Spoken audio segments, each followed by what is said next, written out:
Good morning, ladies and gentlemen. Welcome back to the Shadow and Sun Show, and welcome to the Monday edition of Second Breakfast. Hope you guys had a great weekend.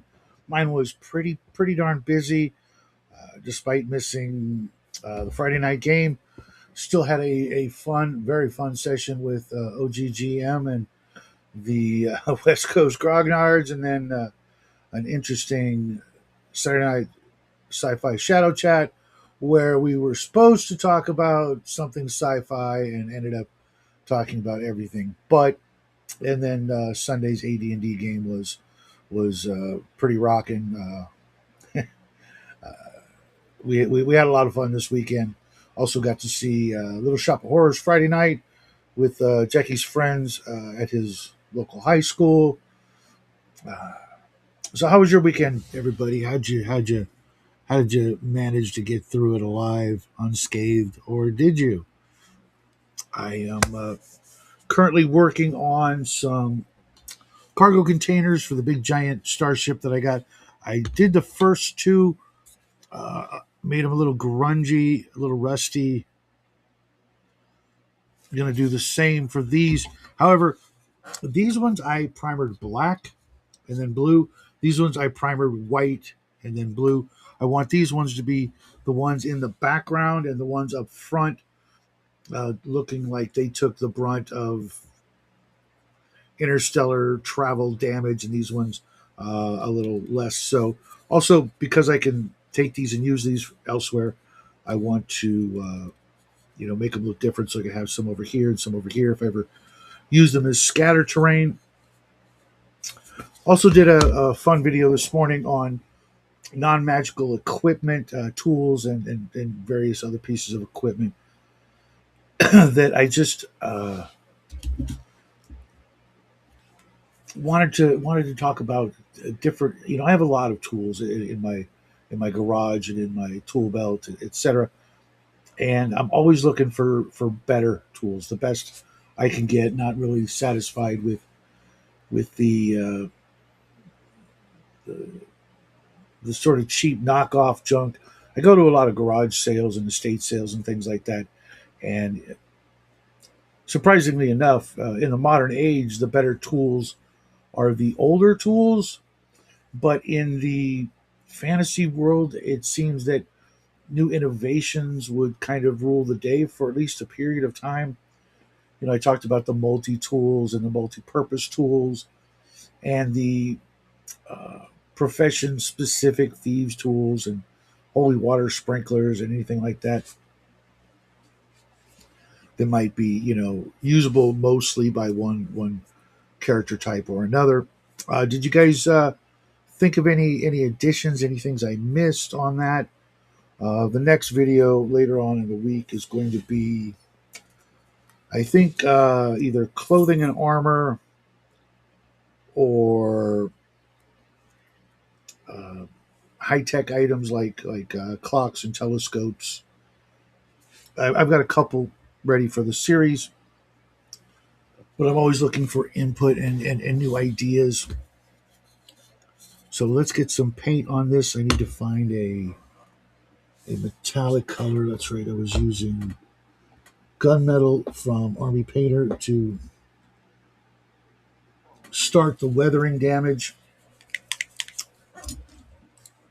Little dry brush over the raised areas to show where wear and tear might have occurred. Then, of course, I'll go back over that with the rust effect from Army Painter. I actually think it really, up close, really does look kind of rusty.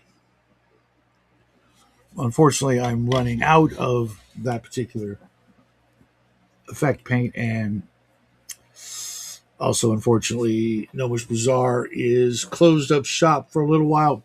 Hopefully, they'll come back. I need to pick up some other items from them, some other paints. But let's also find a good dry brush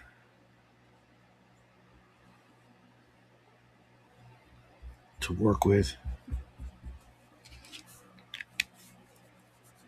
Let's see. I've got yeah, no, not so much.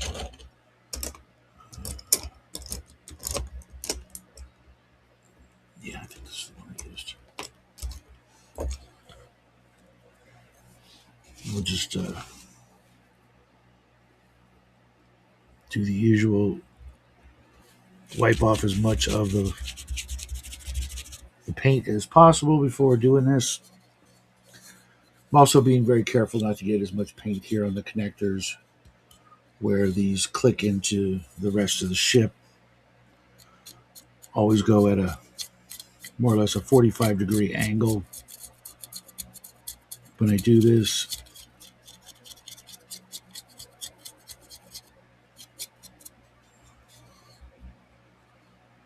So how's everybody out there in TV land doing this morning? Got a busy week. I already have the week well planned out. Getting ready for Jackie's graduation and things like that. He's also got, I believe, a D&D game on this Saturday for his group that will soon be, What's up, Chris? Nice having you on the show the other night, despite the weirdness and the issues. It was good. Nice to meet you. Although I could swear I've met you before. I wanted to say that the other night. Have we bumped into each other somewhere else on another stream or another show or something like that?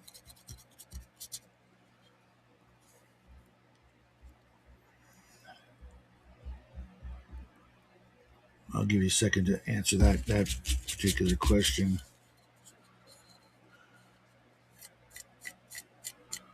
Oh, that's a little too thick. Let's spread that out.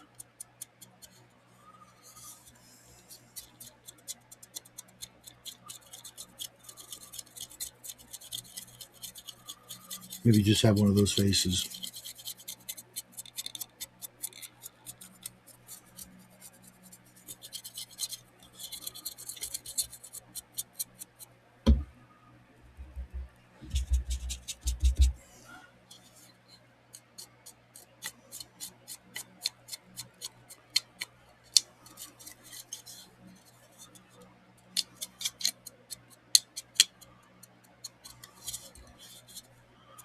No?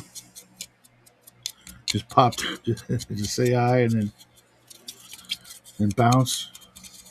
Maybe you're busy at work.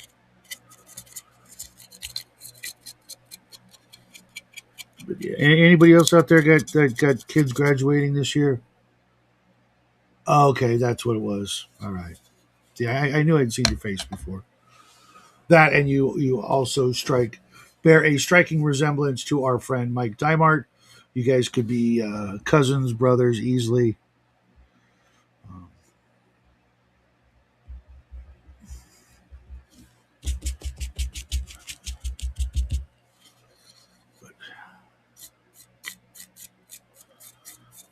Jackie is, believe it or not really looking forward to graduating. He's going to miss all his friends and all that.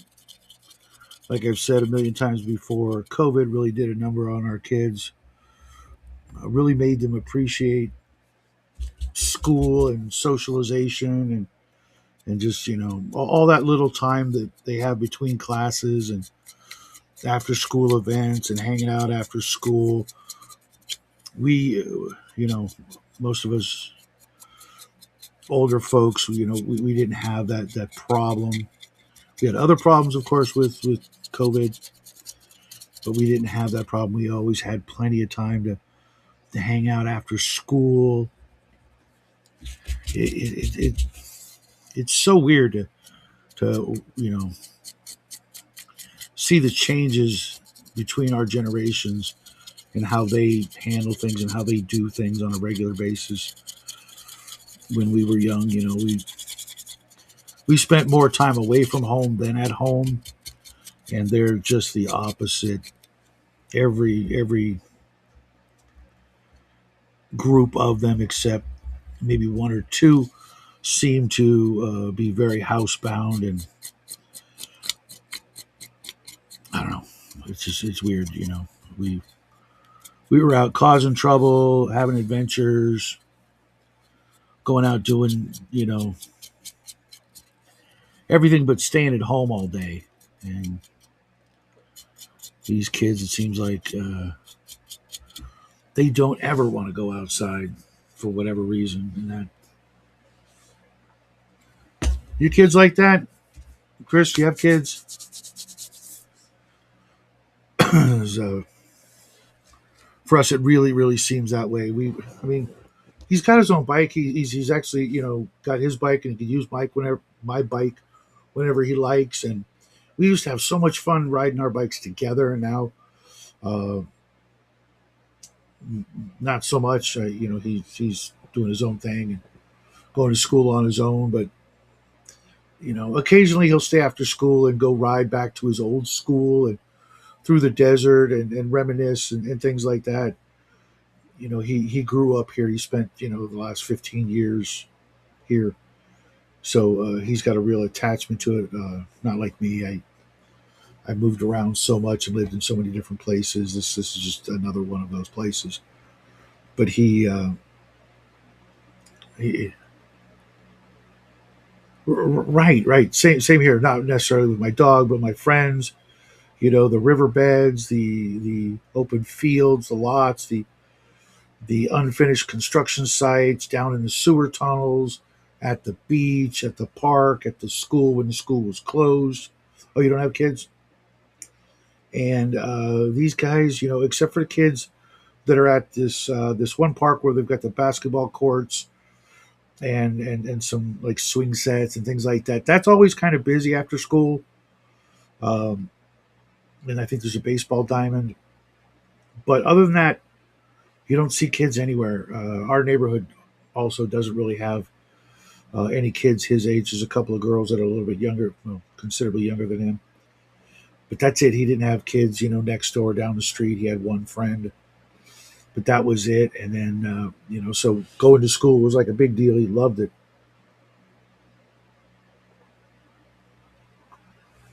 So much so that I suspect next year he will be going back to his high school to volunteer for uh, helping with the saber class or anything else he can, help out with. As it is, he wants to be a teacher, and he thinks he's going to someday teach at the same school he grew up in. I don't have the heart to tell him that the likelihood of that is stunning. Nobody gets that.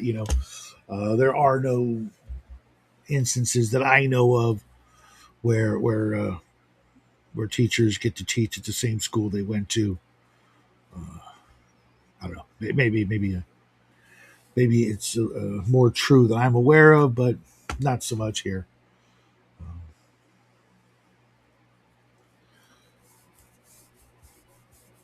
Now I'm going to begin with the rust effects on these two cargo containers. Oh man, I'm squeezing the bottle. And the only thing that's coming out is air. All right, there we go. I should probably pick up two bottles of this next time. I've been doing that now. Every time I run out of a particular color, I order two just to make sure I have more to go around. Eventually, I'm going to have over 1,000 bottles of paint. I did an inventory a couple weeks ago, and just on this table right here, I've got close to 500 bottles of paint that I actively use. Except the Reaper paints, I need to do something about that. They're getting so old, I can't read the labels. All right, let's just lightly on this one. Remember, Shadow, lightly, light rust. We don't want it to look like it's ready for the trash heap. Okay, a little less light, not so light on that. I can kind of see it.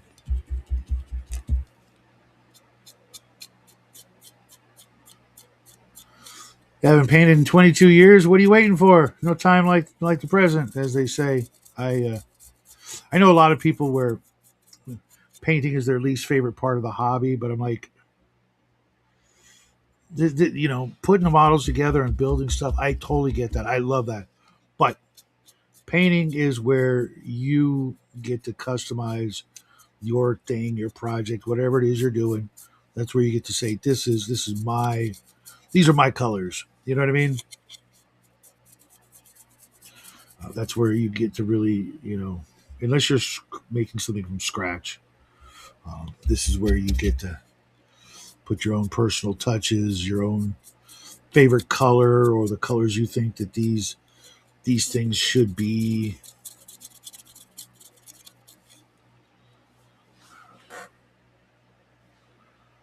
Oh, that okay. There we go. Now we're cooking with gas, and I've already mentally told myself I'm only going to use this amount of paint on like this little palette full to make them look less rusty than the other ones. So I better make it count and not overdo it. Even if I do, they'll just match the other ones.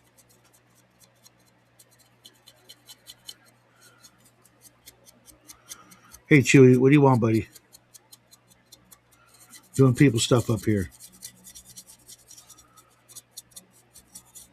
He had a good old time at dinner last night. Grandma's home, so she feeds a little booger like nonstop, and he's like, "Where's Grandma? I want some food." Even though I fed him a healthy breakfast this morning. What's up, Cold Iron? You know where the link is? You want to come in and chat, keep me company, watch me goof off with some miniatures. As always, nice work with the memes. James's new arc as a mech pilot is quite amusing. I'm sure he's loving the hell out of that too. Just never would have guessed purple and white were his colors, but it's definitely. Oh,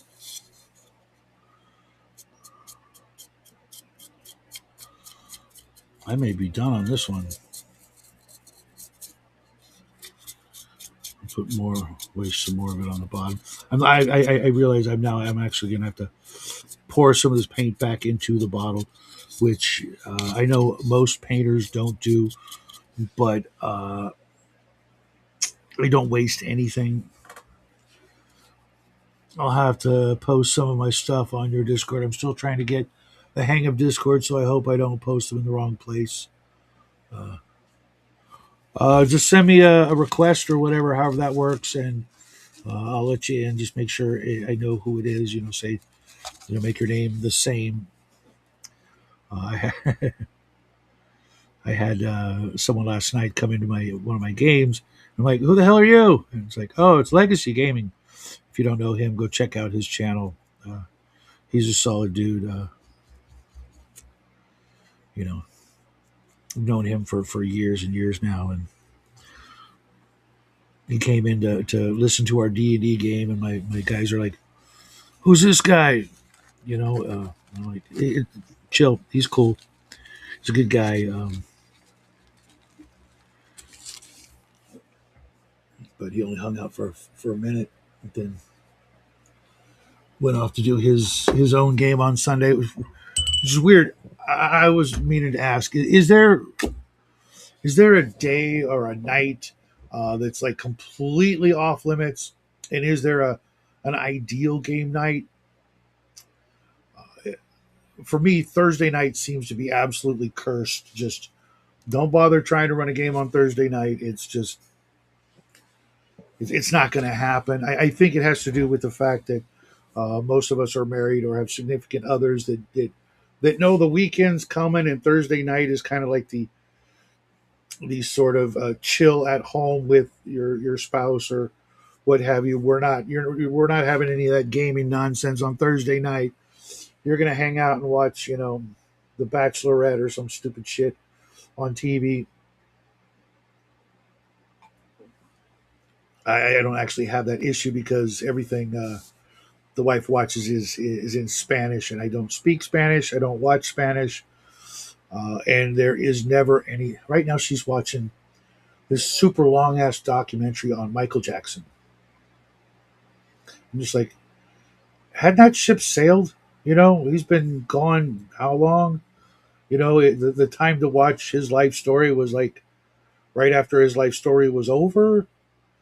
Do your old ladies do that? Like just pick some weird thing from the past and just like obsess over it, for like a couple of weeks to a month and then move on to something else.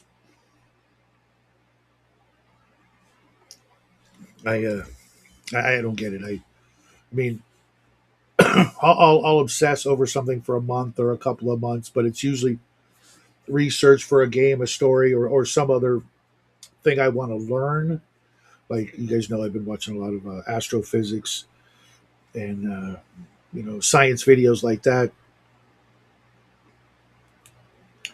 Weeknights I tend to be too tired. I personally never liked gaming on Sunday nights. Well, we end for us. We end at 8, like 8 p.m. my time, California time. Which two of the players are, or two of the folks, me and Cal are both in California, and so it's like a reasonable hour to quit, and we still have a couple of hours before bed. Do all that stuff. One of my guys is in Ireland, and it's like when he starts the game, it's like 10 or 11 p.m. I'm like, dude, but his work schedule allows for that. Another guy is in Canada, so when we end at 8, it's midnight. So I feel for him. The only thing I feel like doing on Sunday is nothing. I am blessed in that right after I get back from church, we go to church, we get a big breakfast, we eat. Sometimes we'll go like fill up our water bottles or do like one outside task, go to the store or something. And then I come home and I get sometimes a between a 3 and a 5 hour nap before dinner. It's glorious. I don't know how I pulled that off. The wife leaves me alone, grandma leaves me alone, Jackie's busy doing his thing. I wake up, it's dinner time. I'm like, oh wow, lucky me. And then right after dinner I come up here at like 4:30 my time. Yeah, we eat dinner real early around these parts. And then a game for 3 to 4 hours, and then I got a couple hours to decompress and get ready for Monday.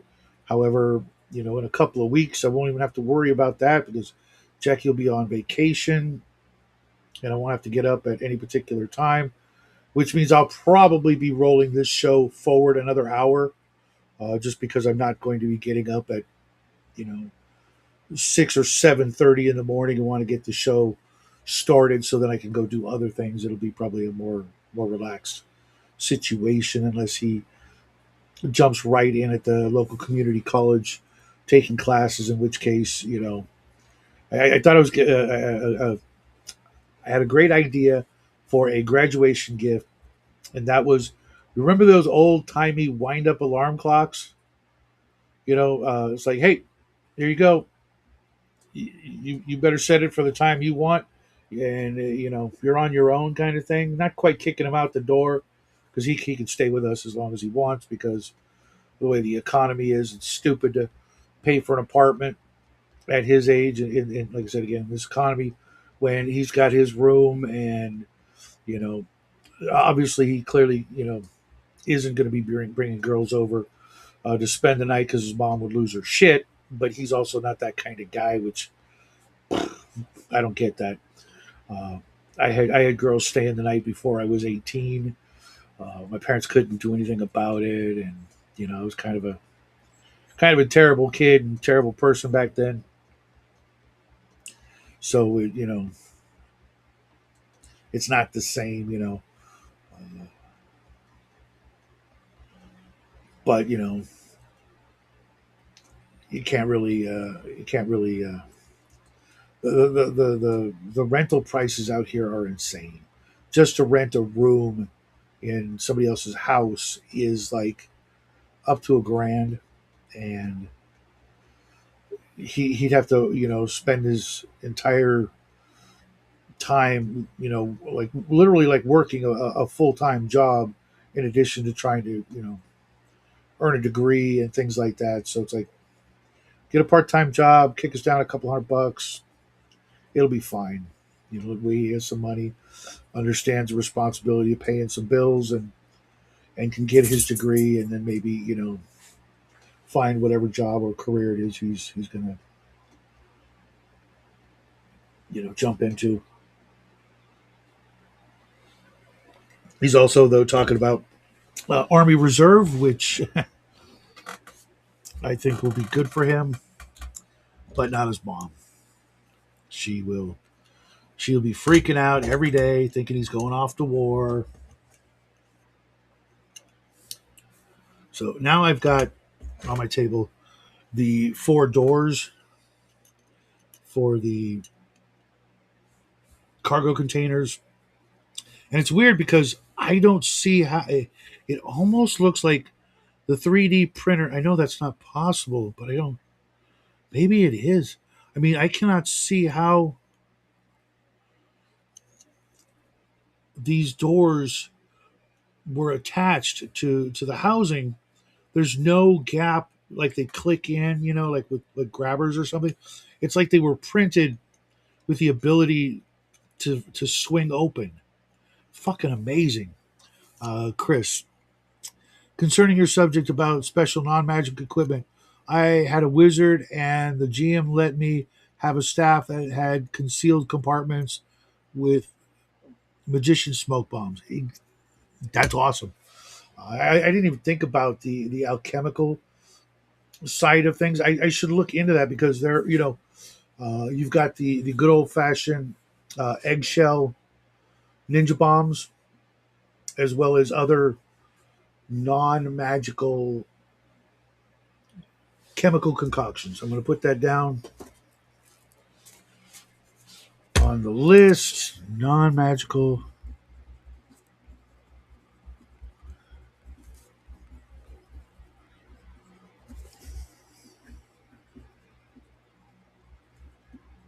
As in chemistry,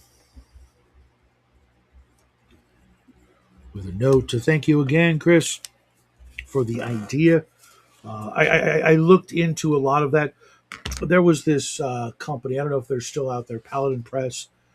They had all kinds of books, kind of like Hey Dukes, Get Even books, things like that, other books on, doing things that you probably shouldn't be doing, but for fun, it's interesting reads to see how other people dealt with people's transgressions, But they also had a wide variety of things like stink bombs of various odors, just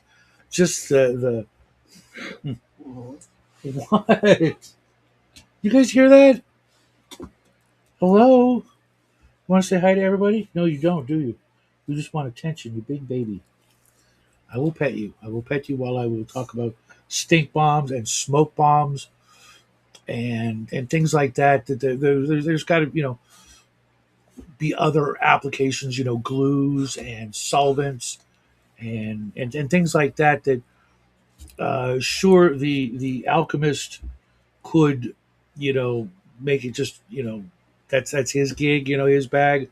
But why couldn't the alchemist make up those concoctions and sell them or trade them or make them for their friends?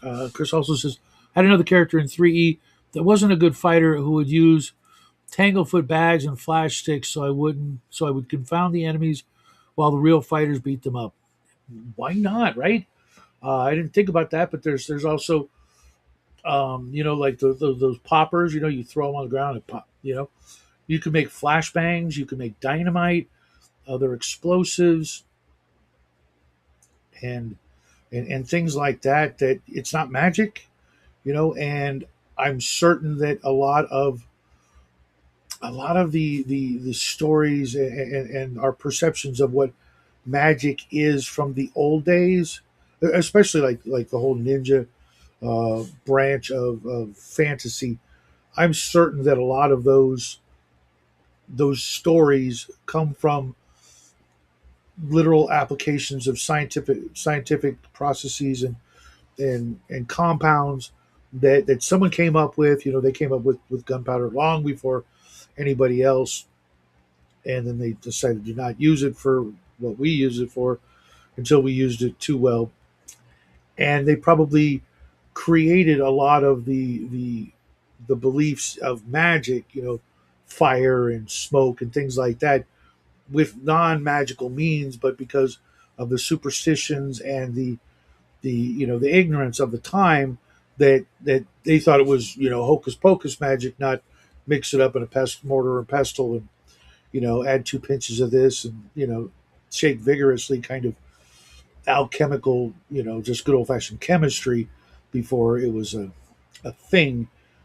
And again, if you're keeping your world or your players at a slow pace, God forbid a snail's pace, in the way of magic, why not throw in things like that, or just to confuse them every once in a while. The players tries to dispel magic, but they can't dispel the magic because it's science, and vice versa. Always keep them guessing. Is that stinking cloud from a glass vial that the wizard crushed underfoot to create the rotten egg smell, or is it something else?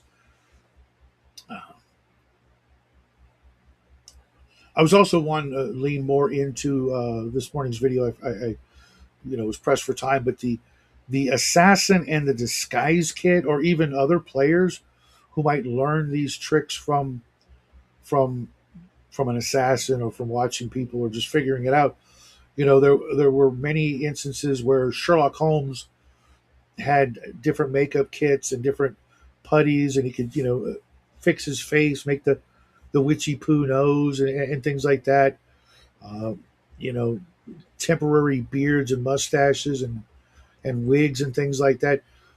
A decent disguise kit that could be multi-purpose, as in you could change it around to make several different combinations of disguises, could fit into a lunchbox, for instance. Maybe not so much with a wig or two, but with a couple of fake beards and mustaches, maybe a bottle of hair dye, or something like that to darken one's hair. Also, you use the same stuff to make you look dirty. Uh, a container of putty to make your nose or chin look different. Things like that could really go a long way in getting in and out of mischief. Whether it's sneaking into a place looking like someone else, or sneaking out of a place looking like someone else, past guards and what have you, really could be and should be something that you either one of the players is doing, for their career, or maybe the bad guy that they're chasing is a master of disguise. That would be a lot of fun. I think they're chasing some spy across the countryside, and he's always one step ahead of them, using his various disguise techniques, and teach the players to listen to what you say when you describe the NPCs walking around town, by recognizing the colors and the other features and details. And then, of course, you always get those fun instances where the players will run up and grab somebody and try to pull their beard off, and it's not happening. Artemis Gordon from the Wild Wild West, yes, yeah, I was kind of thinking of that as well, but more Sherlock Holmes, because I didn't watch a lot of Wild Wild West. But you get the idea. It it's such a fun trope, especially if you're going to do any sort of political intrigue, and not just the guys either. What if it turns out the whole time the guy they're chasing was a woman, who's just so good at disguising herself. She's got wigs, she's got padded clothing, she's got glue on beards, and putty, and fake teeth, or tooth black, all kinds of stuff like that. Who was it? Who was the girl from? God, what was her name? She was so good at it. Uh, Tracy Ullman. Remember her? She was just she was awesome. I mean, you could always kind of see that it was her because she's kind of short, but she was really good at getting into character, and playing up the makeup and the prosthetics, and all that. You guys remember her at all? Am I the only one? I know it was a long time ago. That's where the Simpsons got their start. That's how long ago it was. Wonder whatever happened to her. But I think that's how I would do it. I would totally play it up that they think they're chasing a guy, and when the final reveal comes, it's a girl, and then she could then try to lie her way out of it, saying someone hired her, some guy hired her to pretend to be this person, and sends them off on a wild goose chase after some other dude, and then she slips away and hops into another disguise. I think that would be a lot of fun, at least for a particular story arc, if you will. I think that would be. I think I'm gonna have to use that sometime soon before I forget. Now we need some. Uh, you remember you're old. She was an interesting character.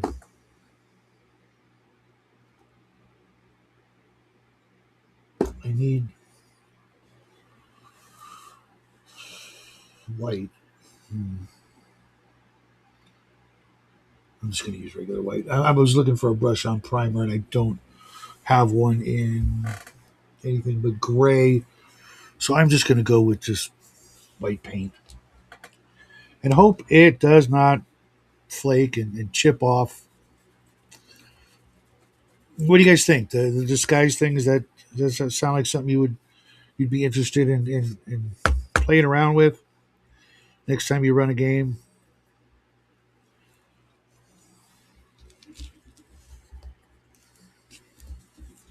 Because obviously, you could go the route of it being like a gnome illusionist, but that's at the very least kind of a high magic thing, and you know players really seem to not like illusionists when they're on the receiving end. Have you guys ever noticed that? They don't appreciate the the gag or the bit. They feel like they've been tricked, and well, yeah, they have. That's that's what illusionists do. They're tricksters. They're you know that's their whole their whole reason for existing is to mislead and trick people and fool them and misdirect them and things like that. I always have to check myself because if you do the illusion thing too much, it kind of it burns it out, and then from that point on, they're trying to disbelieve everything to see if it's an illusion. I'm like, how do you even do that? How do you disbelieve an illusion?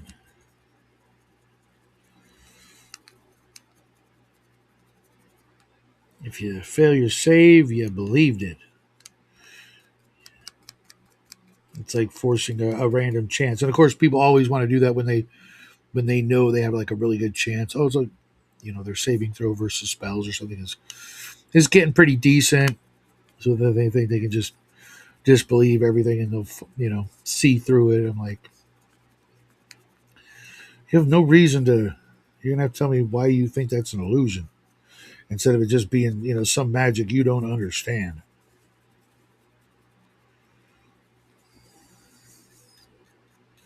Okay, this is a crappy brush. I've already had like three bristles fall off. I really need to get some good brushes.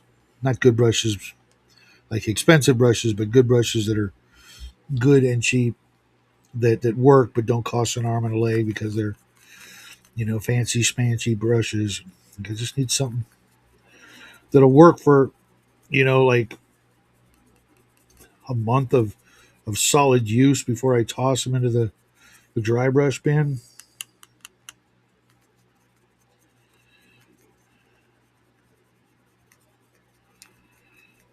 I think with the adversarial illusionist that it should be like a one time thing. Maybe a one time arc You get it out of your system, like a mid-level villain or adversary, and then just get it out of the system. Get it out of your system, and just never do it again, unless it's like your really powerful, really top tier villain that you just want to keep around as long as possible until you come up with something else, and they will use every dirty trick in the book really to get the players to freaking not just hate him but respect him at the same time. Go, yeah, this guy is crafty. The DM's pulling out all the stops with this one. We better really, we're okay. There we go. We better really think about this, but not too long, because then you just freaking spend the whole session freaking contemplating the DM's every freaking possible. Oh my god, this brush sucks. I'm sitting here now scraping out the bristles, and it's not. Oh, I'll use a dry brush. See if I can pull those out. I've got like three separate places. Okay, got one of them out where the bristles fell off or fell out of the brush, and they're just.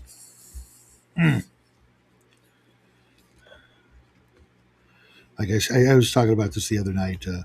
There was a really great brand of brushes, Master's Touch. They sold at Hobby Lobby. And they weren't great, but they were, perfectly adequate, lasted a good long time, did what they were supposed to, didn't, fall apart fast like some of them. Good price. And then every other week, Hobby Lobby would have a 40% off on all that brand of brushes. So I'd be paying like 25 cents a brush, 50 cents a brush. I forget what it was. It was a good price. And then they replaced them with some other brand. I'd been buying them for, 4 or 5 years. And now what they have, and I bought some, I think I'm using some of the new ones, and they're just crap. When I'm, painting terrain and things like that, I'm not going to spend, more than 50 cents on a terrain brush. Just it-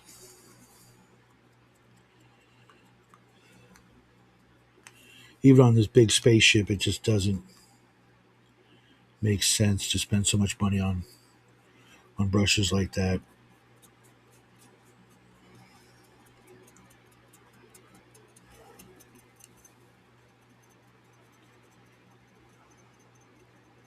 I am really absolutely amazed, though. I've looked at this over and over. I don't know how this was printed. I look at it from every angle, and this hinge was printed literally so that it could open and close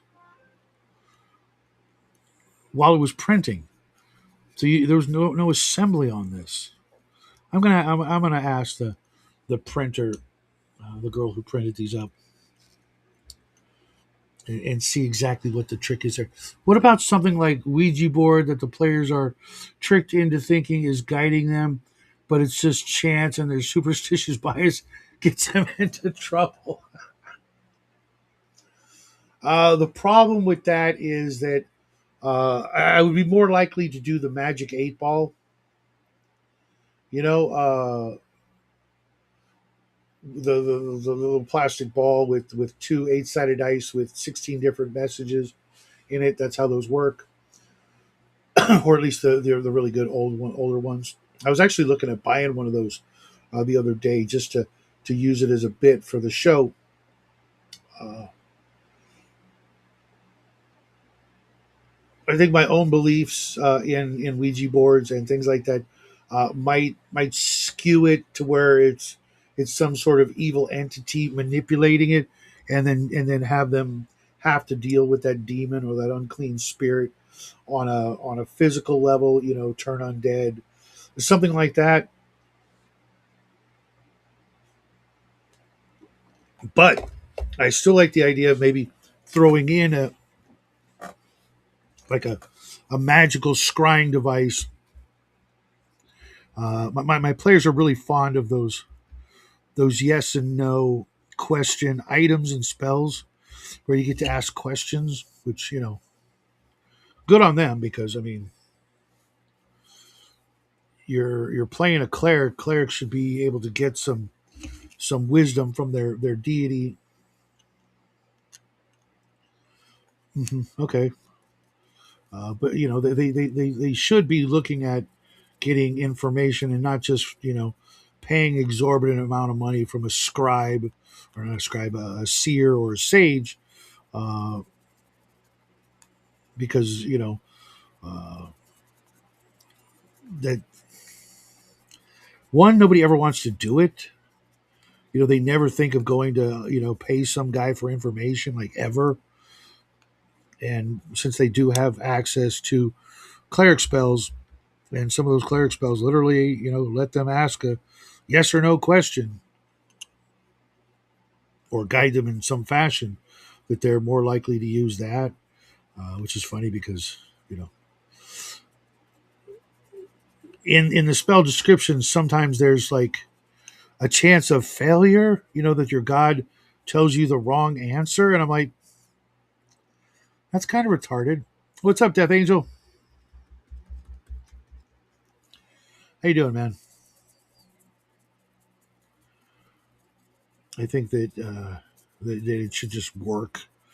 Your god's not going to lie to you because who was it really your god? Was it somebody else that lied to you? And how did he interrupt the phone call and take over that? It's just there's so many questions. It was just I think Gary's idea of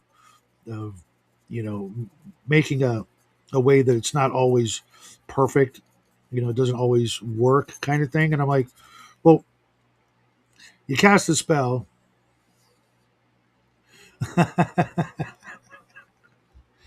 That's actually pretty funny.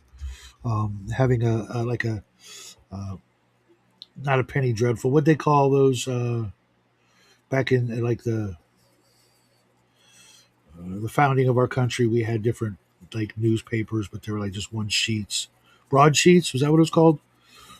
I think, and maybe getting the local paper for the local area. Except the players never stay in one area long enough to even know that such a thing would exist. They're always wanting to, go somewhere else, go to the next new place. But that is a good idea, having a local newspaper. You know, kind of like in Men in Black. The hot sheets or whatever they called them, where they go to the National Enquirer to get their best stories. I think that's hysterical. Just working. Had a great stream last night. Glad to hear it. I had a really good game, and we left off right before a an epic battle between the players' airship armada, ironclad dwarven ironclad sailing, ocean vessels.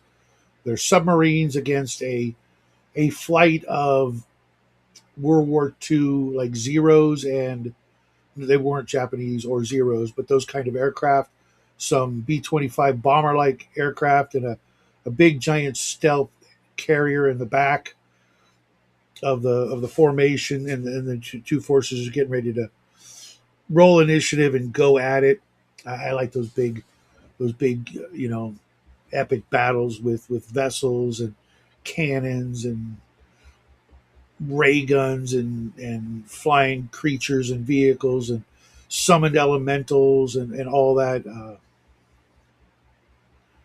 A disreputable town. I'm guessing you meant criers spreading fake news. That would be funny too. That one kid who's just making up shit. Or maybe he's the extra extra. Read all about it. Hyping up the swamp sewer monster of the week story. That would be fun. Those are some great ideas, guys.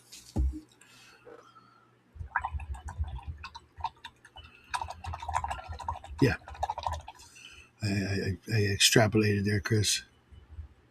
It's funny. I'm really bad at typing on my tablets because the upper row of letters is so close to the numbers that a lot of times some of my letters get placed with a number, and I'm amazed sometimes at who can and can't read my messages. There's a couple of people's like I don't know what you just said. I'm like, just look at your keyboard and look where the number is. What's the most likely letter? I mean, if you're reading the message, you're also looking at a keyboard. It's the same. It's right there probably.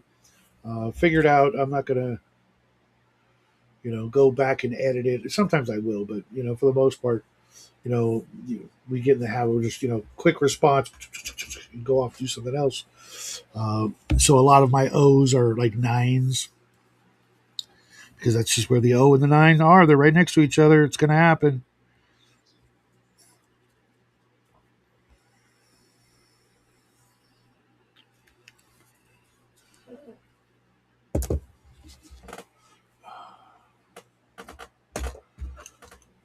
So with the doors, I'm going to make the outside ring. That's going to actually just be white. I'll put it up against one of these so you can see it. And then the door itself is actually going to be red, sort of like here's the door kind of thing. But at the same time, I'm also trying to put that red, white, and blue motif on the overall giant spaceship that we're working on. I need to contact that lady and see if she'll print me off some of the pieces separately. Like I got the cockpit. I don't need two of them, although two of them would actually be kind of badass. I might just have to buy a second ship and see if I can't build them together so we've got uh, a bigger ship when we need it. What's up, George? How you been, man? You know where the link is if you guys want to join. I'm going to be leaving in about 30 minutes. I've got a meeting, and then I won't be doing a show tomorrow because I have a dentist appointment at the exact time that the show is. Sorry, folks. I will have a morning video, and I'll let you guys know in the morning video as well that I won't be doing a live chat, but I'll be back Wednesday with all the usual shenanigans and stuff. But I never heard back from anybody if they really would prefer I do the show later. I kind of just want to make sure I have it, early in the day so that I can do other things. When I was hanging out with GM James and Bear during their morning afternoon shows, it just I got nothing done on those days. I just like I totally enjoy hanging out with those guys, and I don't mind doing the nighttime shows with them. But the morning, it's like you know if I go on a DM James show, I'm going to be there for like 3 hours or more. And I just can't. I can't do that right now. I've got to get some writing done. I've got to get some other stuff done before the end of the school year, and this time frame, this schedule gets me up, gets me doing stuff instead of like going back to bed after I get the boy off to school. I was doing that for a while, and that while one of the perks of being retired is you get to do stuff like that. You don't get anything else done, and then nighttime rolls around, and you're like full of energy, and it's like, hey, I need to go to bed. It's 2 o'clock in the morning, but I'm not tired. So this particular schedule is working out really well for me. I go to bed at a decent hour, which was also part of one of the things I gave up for Lent, which was staying up after midnight because that was sometimes we do that because it's like, oh, everybody's asleep. I can have some quiet, some privacy, etc. And I'm like, but nobody's home all day anyways. I could just do that now. Not like I was doing anything I was hiding or trying to be, secretive about. I like being able to blare the radio or the CD player. I like having, some time to just think and not have people bug me, or you know how it is, right, guys? And it's like, I've already got that. Even with grandma here right now, she doesn't bug me. I don't bug her. She does her thing. I do my thing, and we stay out of each other's way. We got different things we're doing. She's not even awake yet. It's almost 10 o'clock, and she still hasn't gotten out of bed. You know, so it's she might as well not even be here, except when she does help out, which she does. She's already made herself useful, and trying to help out with dishes and cooking and things like that. I'm like, cool. We don't speak the same language, but we get along just fine. And Jackie loves the hell out of her, and of course her mom or my wife, same thing. Chewy, oh my God, Chewy was so happy to see her. Like, hey, that human that feeds me. I mean, I feed him. I feed him twice a day at dinner and breakfast, the same thing. But that little mutt would literally eat himself to death if we let him. I kid you not. If I put a whole like rotisserie chicken down, that 35 little pound little mutt would he would eat the whole thing and still be begging for more food. If we had more food at the table, we could literally put a you know a $5 chicken from Sam's Club down there. And go, okay, here you go. And as soon as he was done, which would be like 5 minutes, he'd be at the dinner table trying to mooch for more food.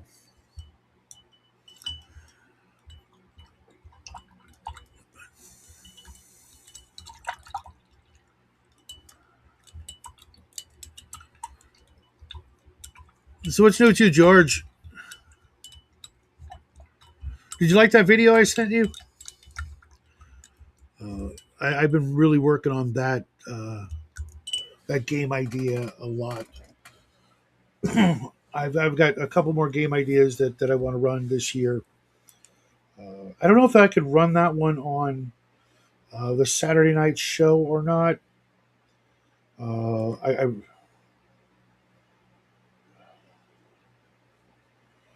I think it would need like 5 or 6 good players to run that to make that game fly, and it's not something that can be done in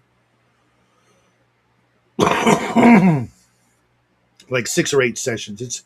It's going to take 50, 200 sessions to really make that campaign do and go where I would like to see it go. I'm not saying it's a railroad, but uh, you know do what it's meant to do. In the meantime, I'll work on getting ready the yeah. It was funny. Jackie was asking me the other day. It's like, what did he say?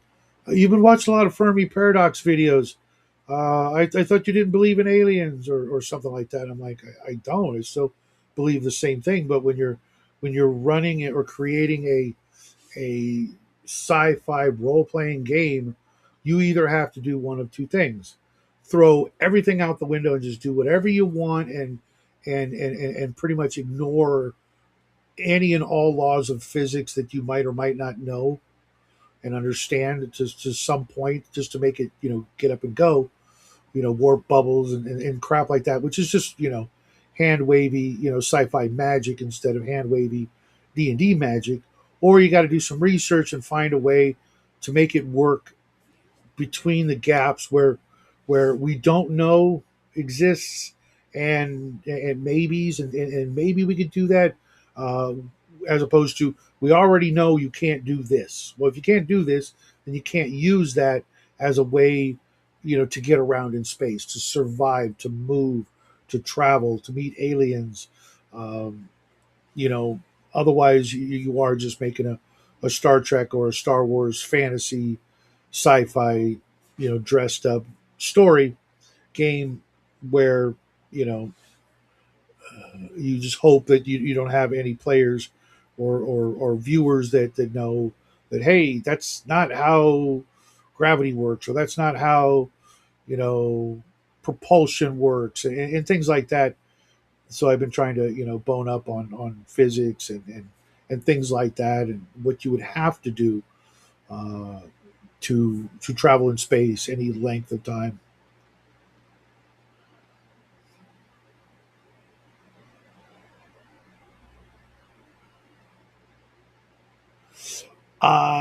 You kind of, George.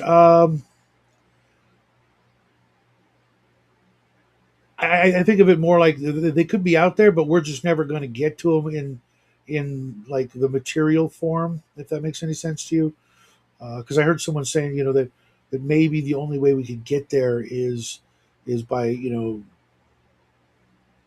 transforming to an energy creature or something like that, to where we could just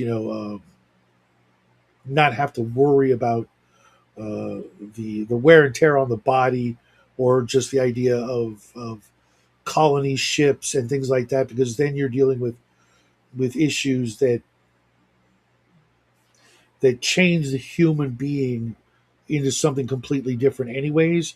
If you have a generation ship that's going to be in space 1,000 years, what gets to the end of the line when the journey's done is not going to be humans like us. They're going to have evolved, uh, or have to have done something to mitigate the changes that are going to happen, from lack of gravity, lack of fresh air, lack of normal food and sunshine, and the living in a confined space for 10 generations or more.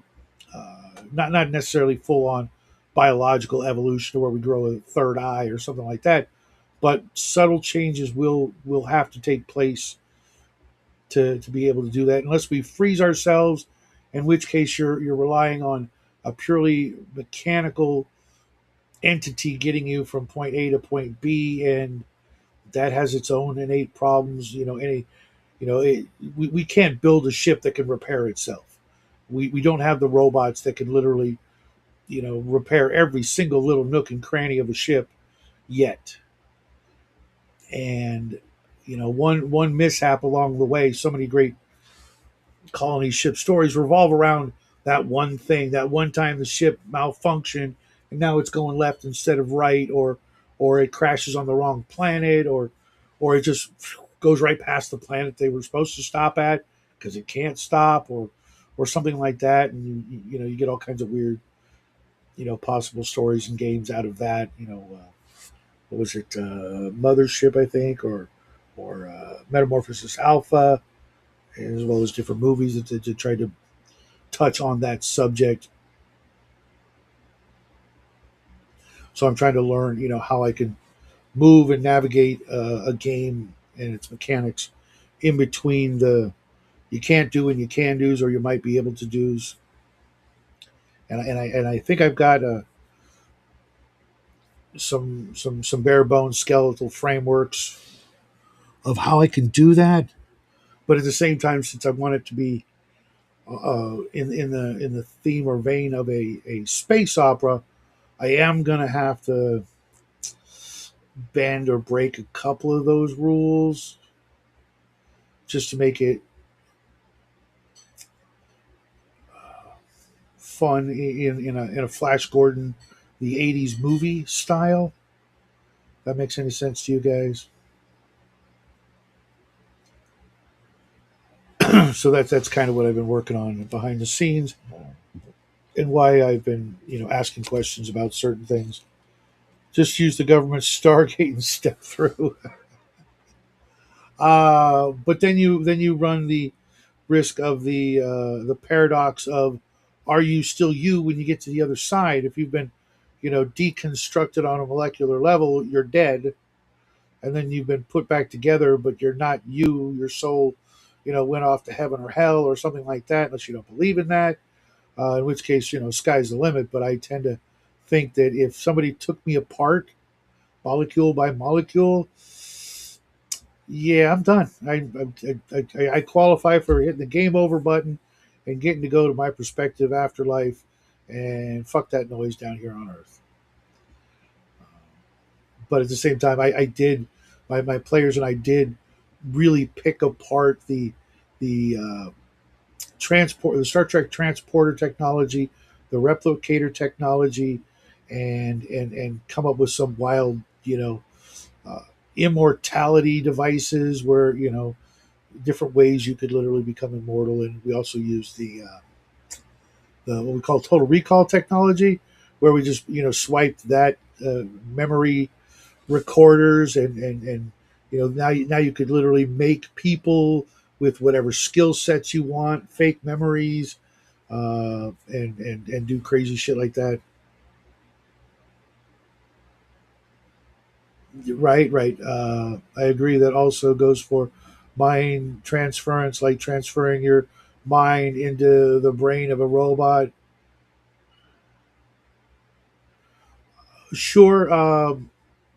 Although the Einstein Rosenbridge theoretical wormhole crap, they everybody who's ever even talked about it, except those two guys, took it as to be the most advantageous way possible to think about it, instead of the fact that it would collapse upon itself almost instantly the moment it was created.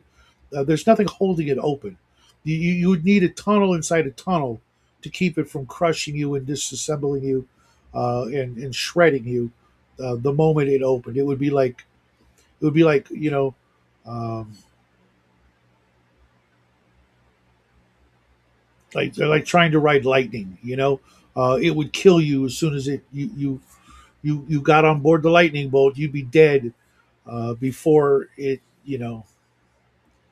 got to wherever it was going. Um, that's the warp gates, like in Battlestar, not Battlestar, like the Babylon 5 and things like that. They had to have.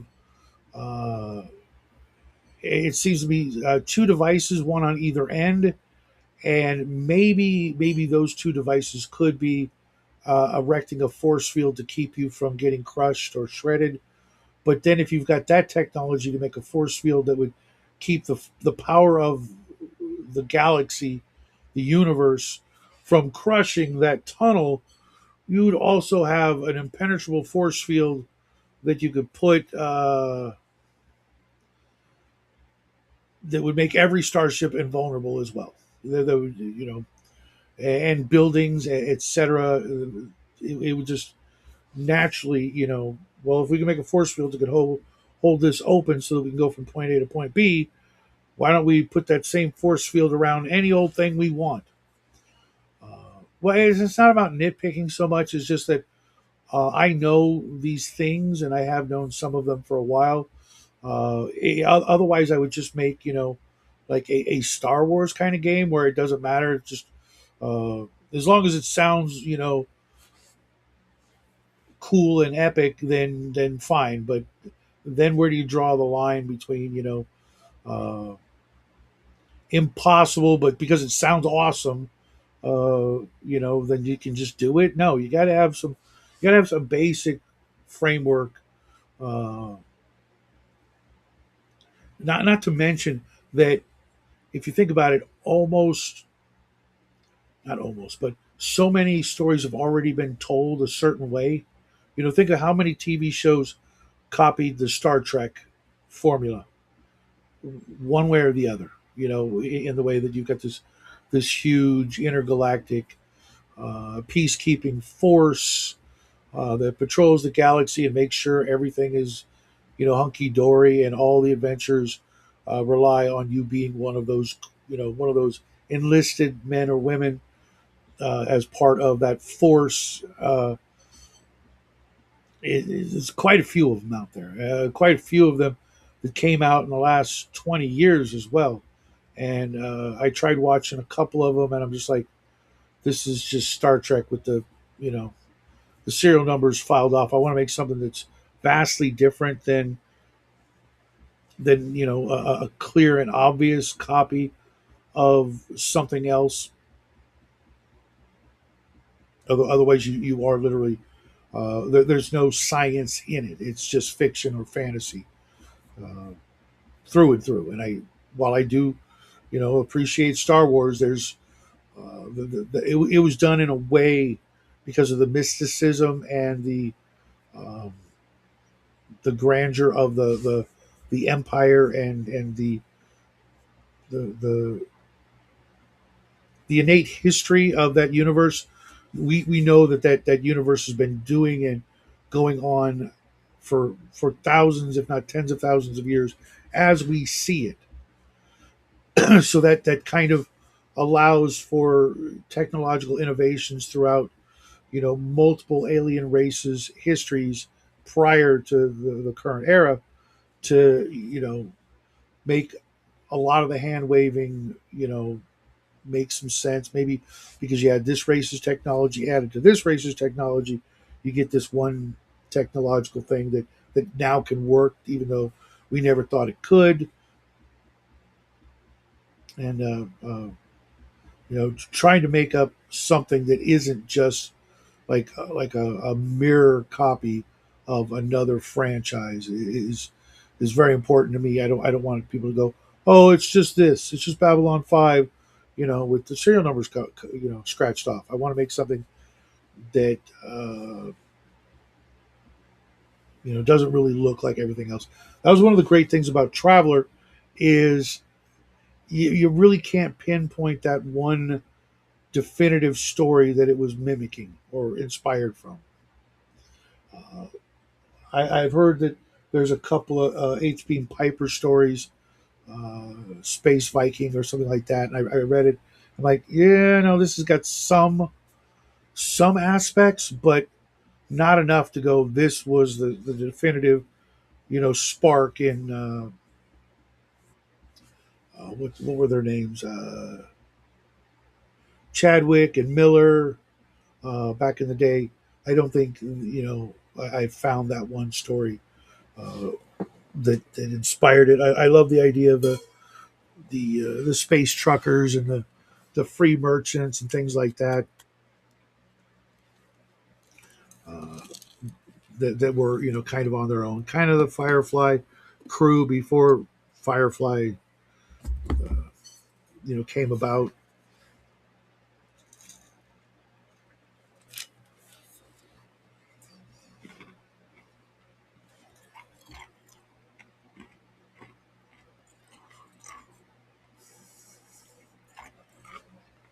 Chris, that's exactly what I do with my Traveler 25-25 game that we ran last year, and this year I'll be running a Traveler 24-24, which is 100 years prior to the previous game to kind of explain some things, and then the following year I'll do Traveler 26-26, even though it'll be a year behind, which actually kind of makes sense. Uh, I saw part of it, George. I want to watch it, but yeah, for my Traveler game that I run on Saturday nights, it's you're not going past Pluto, and there's like a mystery, and if the players hop on board and try to solve it, cool. If not, there's other things they can do.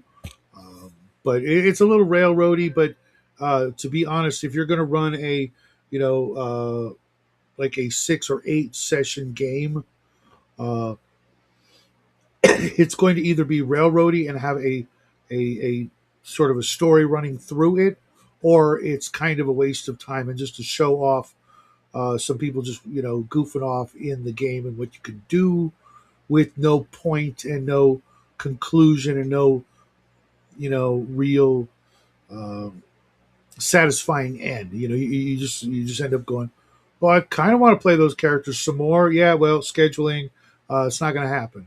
Oh, we should have probably done something a little more serious. Yeah, you probably should have. There was that big clue running down the center of the freaking screen. Chase the bad guy. Look for the widget, whatever the story is, right? Um, and it's funny because if you think about it, for decades, I literally mean decades of D&D and every other RPG game module adventure, if you didn't get on the railroad, there was no game. There was no story. And somewhere down the line, people got the notion that uh, playing a game like that with a middle, and end was the worst thing ever and took away player agency. Um, it depends on how much agency you need, and if so, maybe you should be running the game if you want a better game than the one your GM is providing. Let's face it, most of us learned how to GM through running pre-planned adventures, so we could get ideas to make our own. But we had to have teaching tools and modules, and pre-planned adventures were the only tool known. You can pull out your 2020 hindsight, but that don't make you better or smarter or wiser. Nobody back then had the clue, and it worked and created some great stories that we all can share. Everybody remembers Keep on the Borderlands or White Plume Mountain or Tomb of Horrors. We all have, we can talk about that adventure because we all shared that adventure. Maybe ours went differently than yours, but we all remember the sphere of annihilation, right? We all remember that because of that adventure. George says you could have there be some kind of natural wormhole in space that have been mapped so people know where they lead. No one really knows how they work, etc. I've thought of that. Maybe being like I really like the idea of the precursors, which is an ancient civilization that rose and fell long before mankind ever, you know, was around. They had this great intergalactic civilization. Maybe they seeded Earth with us and did all these cool, fantastical things, and then they disappeared in their technology and their ruins. And their things are still out there, and we could kind of benefit from them and excavate them and learn from them. And one of them could easily be the stargates, the wormholes, things like that. I've done that. The Slan were that in 40K, and they did it really, really, really well. It's not where I got the idea from, but or at least how I run my precursors. But it was a great idea. Allowed for a lot of interesting philosophical and metaphysical mysteries and technological mysteries and where did they go? What happened to them? Who were they? Things like that. It was a lot of fun, and it gives you that sort of D&D feel of going down into a dungeon, that being the archaeological site, and unearthing mysteries and going and exploring ancient structures with the equivalent of traps because you accidentally set off the waste disposal unit and just decided to grind up one of your henchmen. Different factions could control the entrance and act as toll keepers. It's set to provide plots and such. Yeah, yeah, absolutely. Uh, uh, however,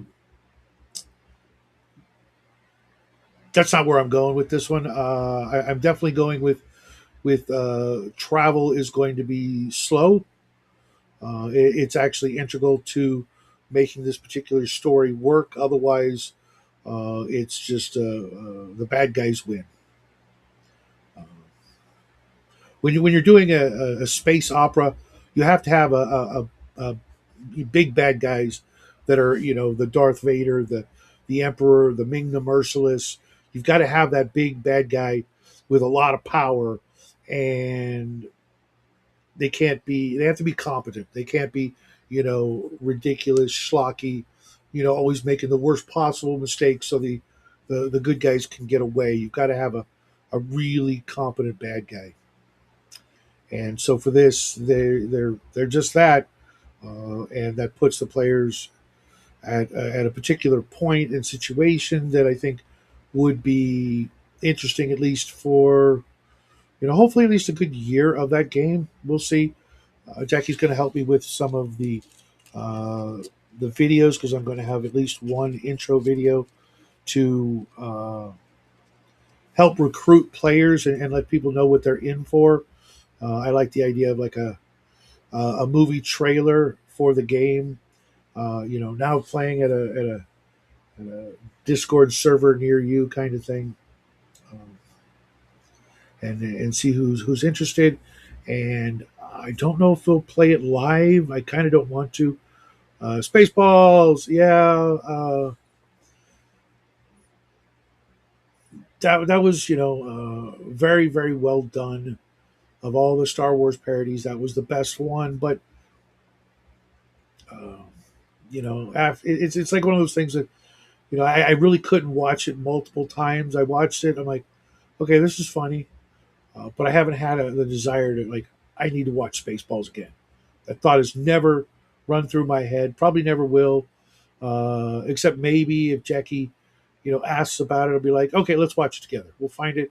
We'll watch it, and you know, make some popcorn and do the family thing. But he and I would be the only ones who would understand any of it, uh, which is a shame. Did they actually make a sequel, or was that just a rumor? Because I thought like Mel Brooks was like 800 years old by now. Not just gaining skills, but driving tension and the unknown, and uh, allows for other plot devices that I'll be using, but not too slow as to make it like generational, where like you roll up a character, you play him for like 3 sessions, and now it's time to roll up their grandkid. Because that I was thinking about it, I was like, that could actually be a thing, where each session you play a different generation of the generation ship. But at the same time, it'd be great for like a computer game, but I don't think players would go for it, having to roll up new characters every other session, even if it was Traveler. Um, yeah, I think everybody wants a little bit more, especially it seems like most people either just give up and don't care about their character anymore, or they want to keep running them for.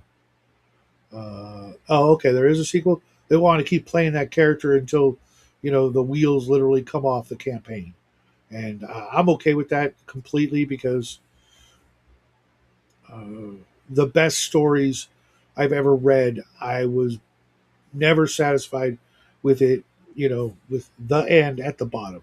I get it. It's got to have one. But like the first time I read Lord of the Rings, I was like so many people I knew. It's like, I want more. Is there a sequel? Is there another one? I'm ready. Give me another one. Nope, but there's things just like it. Oh, but I want I don't know. Did you guys feel like that when you read any of the great classic fantasy or science fiction novels and stories that you're like, I want more. I literally want another book to read right after this one.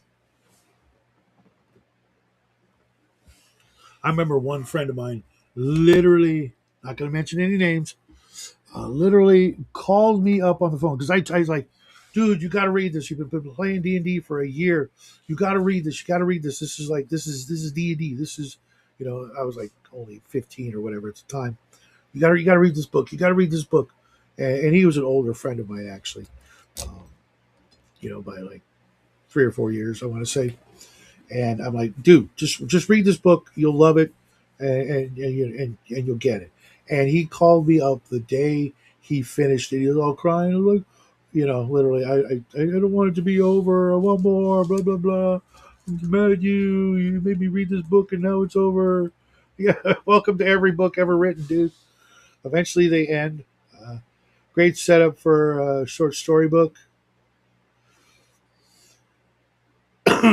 What's a great setup for a short story book? Like having. Uh, okay, I kind of get what you're talking about. I think. No, Chris, I wouldn't recommend that to my worst enemy. Um, yeah, I think I know what you mean, George. Have a generational ship story, but you got a good setup, and then each chapter is a new generation. Maybe is that what you're getting at? I can see that working. Like Metamorphosis Alpha, the novel, and each chapter is a new generation, kind of like Foundation. Yeah, like Foundation or stories like that, where don't get attached to anybody except Dune. And if your favorite character is Duncan Idaho, good news, he never goes away. Um, which is literally why I stopped reading Dune. I was sick of him. It was like this plot armor around Duncan is just killing the story for me. Hey, what's up, Off Grid? Hope you had fun last night. Next week is going to be a blast.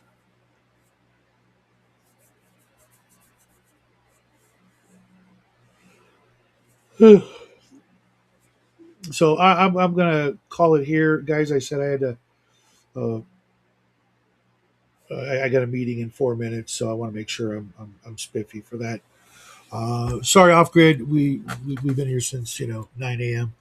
And I won't be here tomorrow for the live show. I've got a dentist appointment, but I will be here with a short video in the morning, and then of course I'll be back Wednesday. May the fourth be with you. Disney sucks. It absolutely does. Um, it is such a shame what they've done with the everything Disney. Um, Literally everything. I can't think of a good thing they've done in like 30 years, to be honest. You young clones have it easier these days, not like the clones in our day. Nice, Chris. All right, guys, you have a great rest of your day. Enjoy it. I will see you again tomorrow. Happy trails.